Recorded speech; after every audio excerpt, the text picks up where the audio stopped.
sick and you really want water. You really want that cold water. But that cold water will increase you in sickness. And the doctor holds it back from you, knowing that it's not good for your condition right now. But when you're in that pain, can you see outside of that pain? No, that pain is influencing your thought process, your spirituality, your perspective on life, your perspective on death. You're seeing everything through that lens of pain. And suddenly all you want is, Ya Allah, get me out of this. Ya Allah, get me out of this pain. And Allah holds it back from you because He knows it's better for you. Because why would Allah give a drug to an addict and your addiction is dunya? Why would Allah subhanahu wa ta'ala feed your addiction? And many times we think to ourselves, we see a person who's in ease and we see a person who's in hardship. And essentially, and this is one of the very powerful lines of Ibn Ata'illah Iskandari rahimahullah ta'ala. He said that throughout the world's history, Allah subhanahu wa ta'ala overwhelms one group of people with ease and He overwhelms one group of people with hardship, and you rarely find people in between. What does that mean? You know, if you study history, economic inequality is nothing new. It existed. It's existed throughout our world history. Usually the rich are filthy rich and the poor are really poor. That's the way the world has worked. The elite usurp the resources that exist in the world, and usually the richest people in the world are 1 or 2%. Now perhaps that inequality gap is larger now than it's ever been before, but it's always existed. It existed in the society of the Prophet ﷺ. It existed in this society before now. It's existed throughout most of the world and throughout history, that the poor are very poor and that the rich are very rich. And there are two paths to Allah. There is the path of ease, which is to be responded to with gratitude in this world. And there's the path of hardship, to which the response is patience. Both of these arrive at Jannah. The majority of people will figure it out in hardship and not in ease. And that's why the majority of Ahlul Jannah, the majority of the people of paradise, are poor people, are fuqara and masakeen.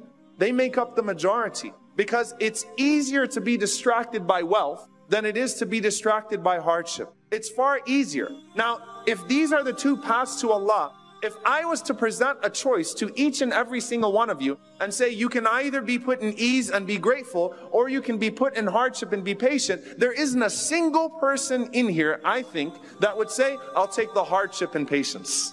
Each and every single one of us would say, okay, great.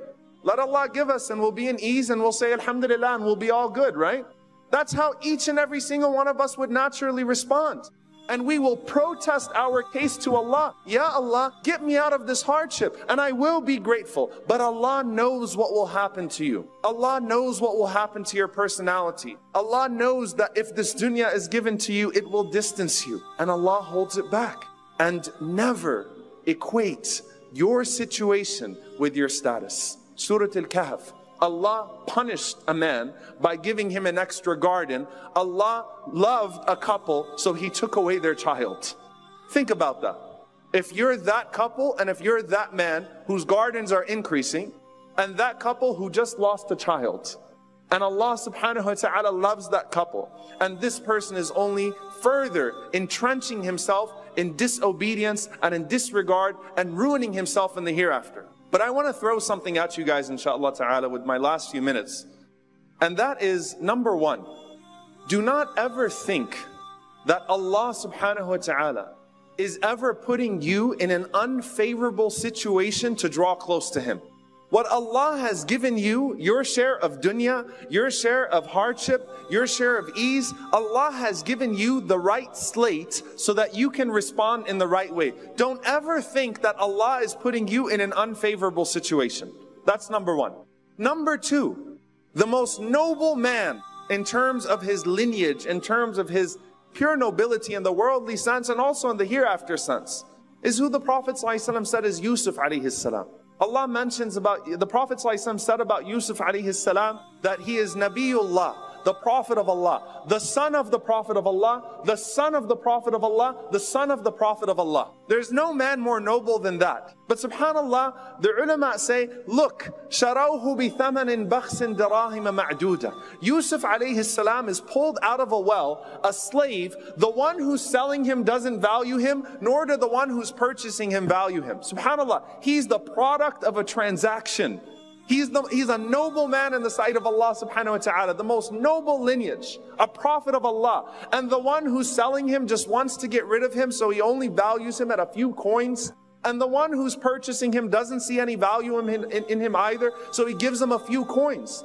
Yusuf is completely considered devalued in the worldly sense, while still maintaining great nobility in the sight of Allah, because this world and everything that is an indicator in this world is worthless to Allah. It is of absolutely no value to Allah. But here's the little twist I'm going to throw at you guys. Why in the world, any of us living in this context that we're in right here would allow ourselves the idea or the luxury of dwelling in this idea that we are in the bottom 1% of the world? This group of people that's sitting right here is of the top 1% in terms of privilege in the world. Yet how many of us in our entitlement look to Allah subhanahu wa ta'ala and are saying, why me?